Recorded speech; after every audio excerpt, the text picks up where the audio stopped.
The interior of Alaska is one of the wildest regions left on Earth.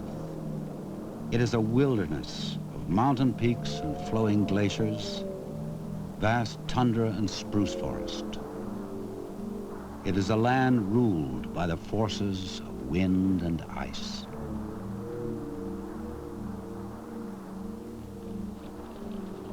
In the heart of the Alaska Range lies a national park, whose boundaries have been shaped by the creatures that embody this wilderness. Wolves, grizzly, and caribou wander freely, their lives an expression of their own ancient laws.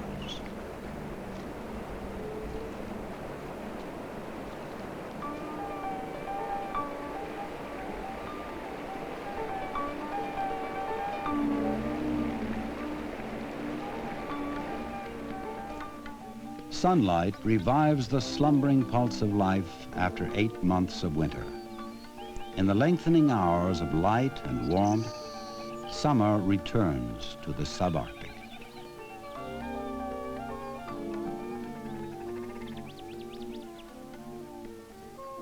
The young of the year were born when the first green plants began to emerge.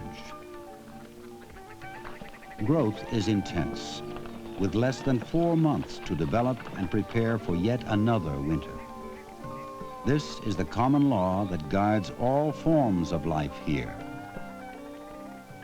For the young of the Denali caribou herd, growth takes on a special urgency. Carried unborn from the herd's wintering grounds just a few weeks ago, they must already join the return migration. The calves must keep up with the others across high mountains and swift rivers, and outrun the predators they will encounter.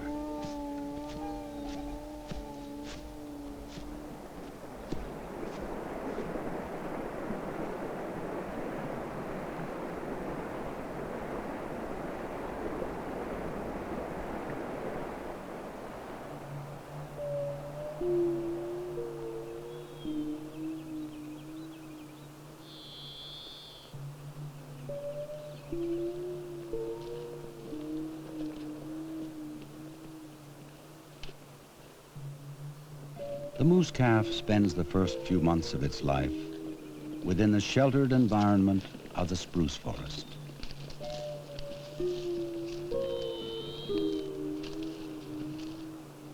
The moose cow will ferociously defend her young against any threat. Wolves and grizzlies, however, still manage to take their toll. Between the time of birth and early winter, the calf will gain nearly 400 pounds.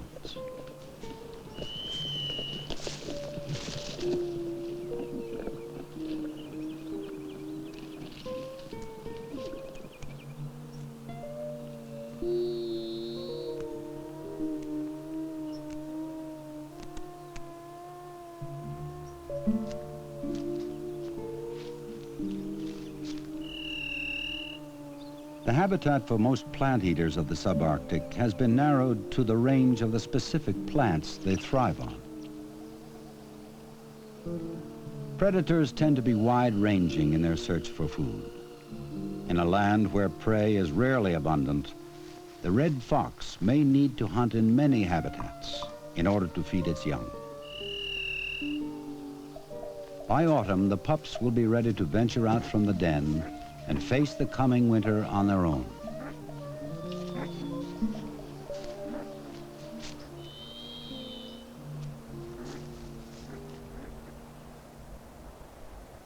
After a month of almost continuous daylight, the summer's green has spread from the river lowlands to the high alpine tundra. Most of the plant life in this land above tree line grows in a shallow carpet. It is but a thin veneer of life over cold, barren soil and rock. The Dall sheep inhabit this sparse, windswept realm because the available cliffs offer a refuge from predators.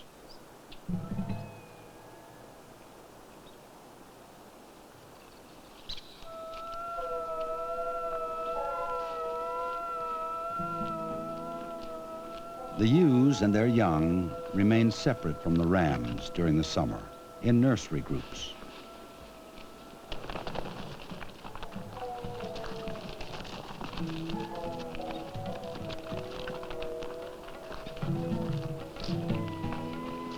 Through the abandon of play, the lambs quickly develop their skills of escape and begin to compete with each other.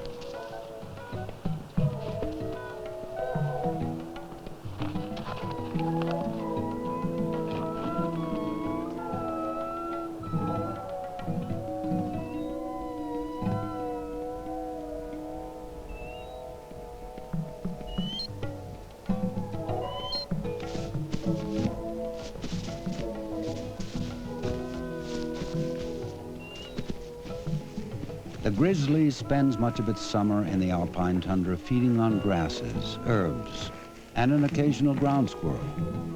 The moose and caribou calves that the grizzly pursued in early summer can easily outrun it now.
The business of life continues into the ebbing summer night, while food and warmth are still plentiful.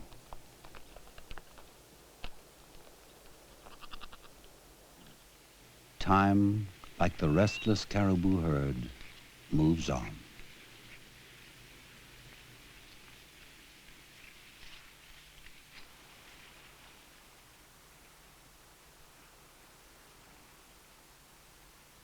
Despite its vast size and seeming lushness, this land cannot support the teeming animal populations that areas like East Africa are so well known for.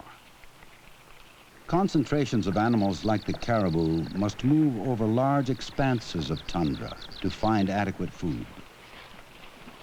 The compelling drive behind the caribou's yearly migration, however, involves more than the search for food.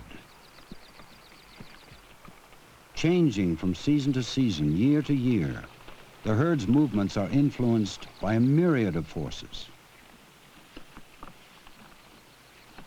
No longer able to keep up with the herd's rigorous journey, the weak and injured will inevitably fall behind.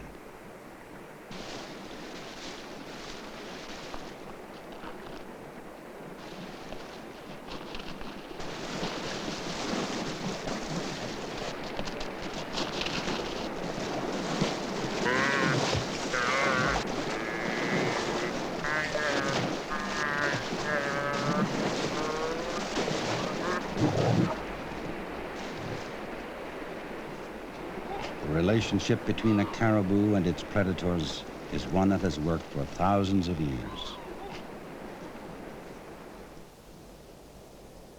Man's presence in this wilderness park is a light touch of what could be a heavy hand.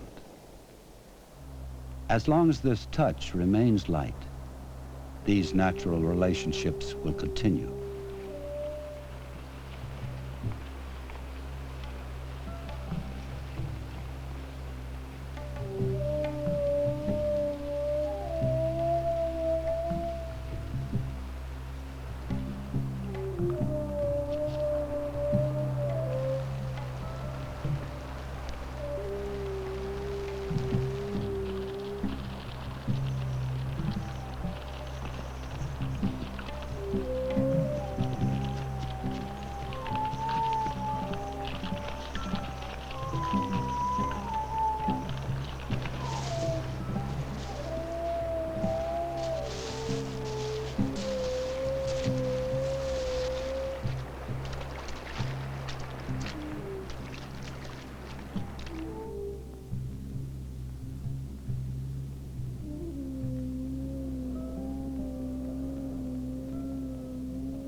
Since early spring, the Dall sheep rams have been in bachelor groups, wandering over the high ridge tops of their summer range.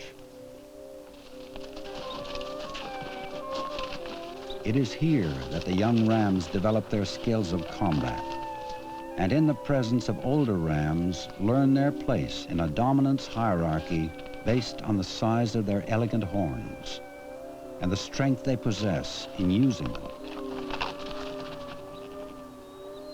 The display of these horns is a common language among all rams, a way to immediately convey one's rank. Because of this, most fights occur only when rams of equal horn size question each other's potential.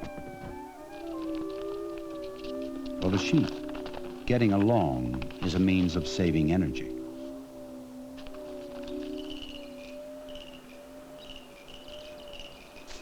The pika spends its summer in the boulder fields of the sheep's habitat, collecting grasses and flowers into hay piles within the rocks. This is a full-time project and will provide the pika with a steady food supply beneath the winter snow.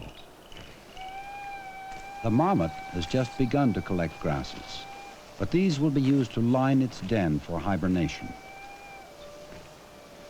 Though the landscape is still green, the marmot knows that winter is not far away.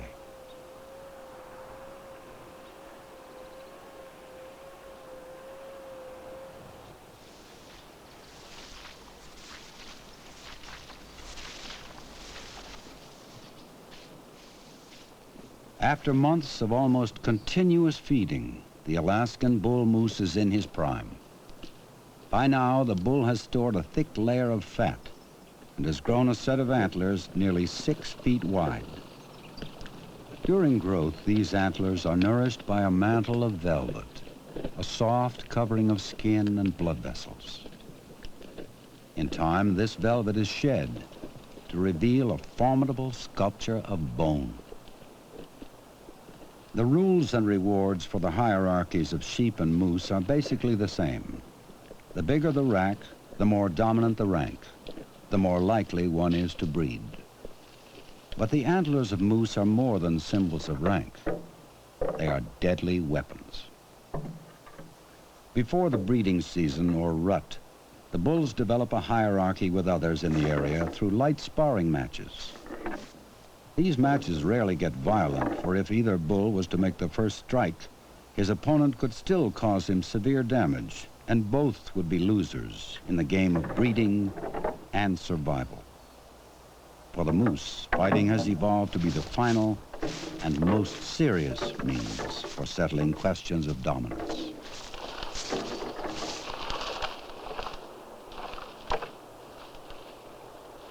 The days grow shorter and the nights are crisp and dark.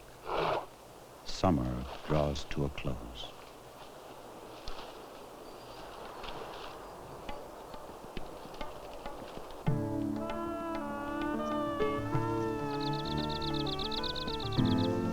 Autumn is the bright flame of a summer's energy, glowing for a moment of celebration before the approaching wind of winter.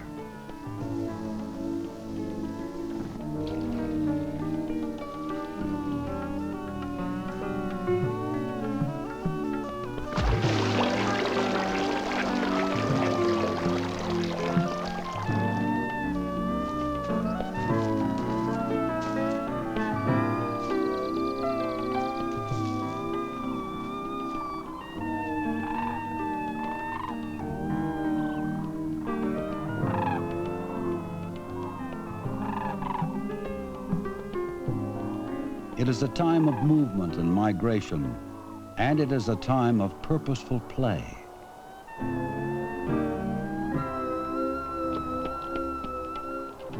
A young golden eagle will now test its skills of flight on anything that seems challenging.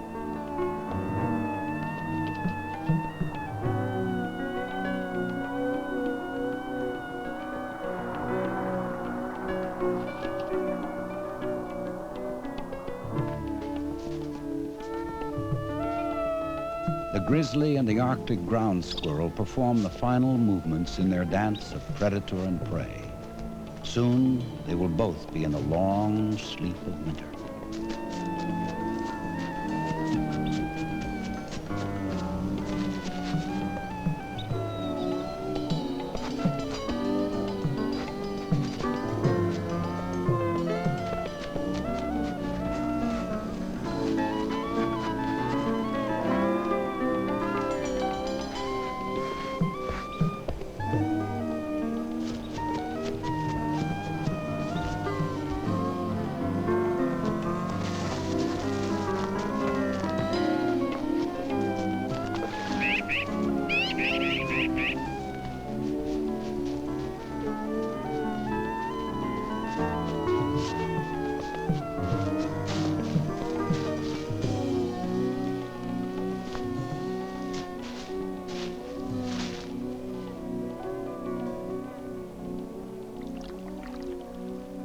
The season of warmth and growth has been brief, but as always, life is prepared for what lies ahead.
It is early October.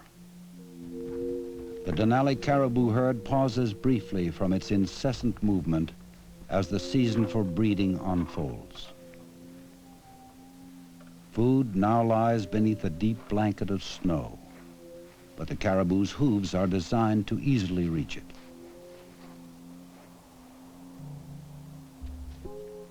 The wolf is also well equipped to reach its winter food supply. Armed with keen senses and incredible endurance, it is a finely tuned hunter. In the company of other wolves, it is the supreme predator of the north. The pack is the central core of a wolf's life, and in winter becomes an essential means of capturing large, swift prey like the caribou.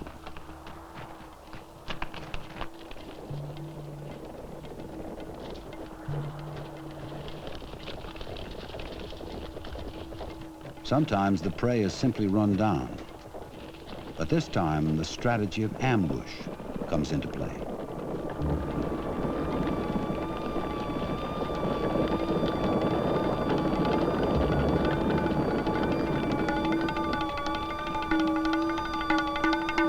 The balance between escape and death is a dynamic one, and more times than not, the caribou will escape. Soon the herd will migrate outside of this pack's territory, and the wolves will shift their attention to other prey. Predation is a sculpting tool in evolution's continuing art of adaptation. Both the snowshoe hare and the willow ptarmigan lose their summer color to remain hidden from the winter creatures that hunt them.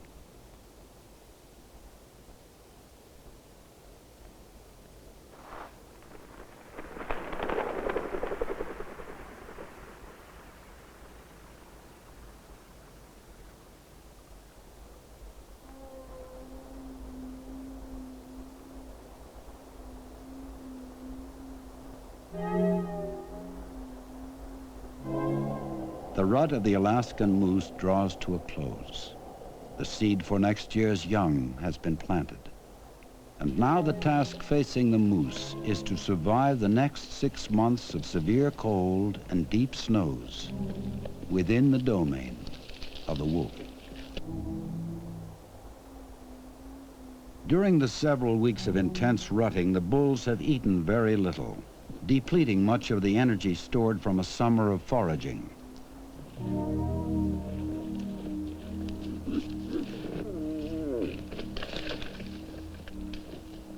Some have been killed or injured in battles to gain or defend harems.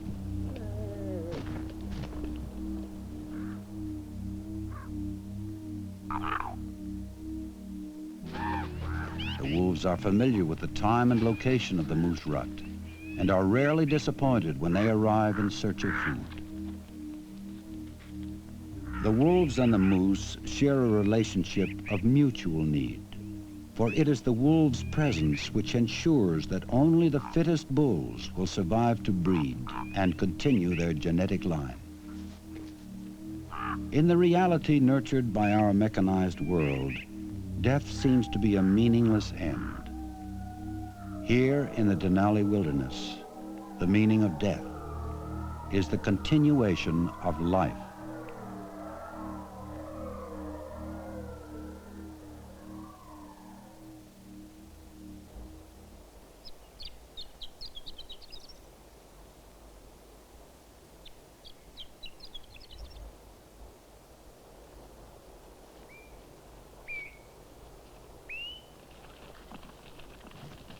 The Denali caribou herd makes the final thrust of the journey to their wintering grounds.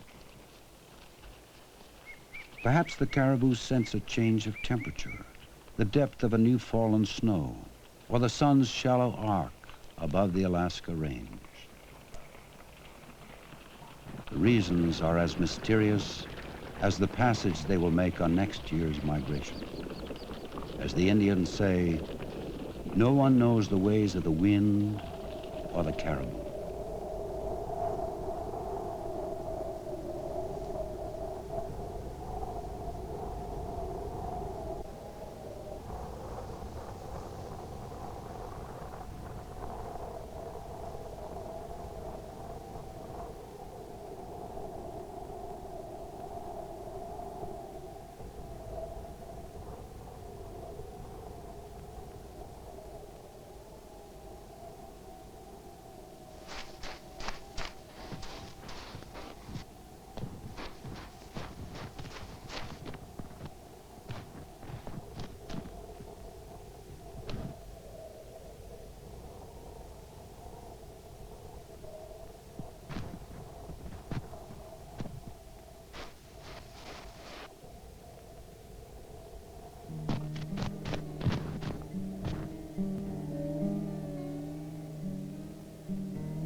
The conflict for dominance is not a struggle for survival of the individual, but rather a foothold on the future.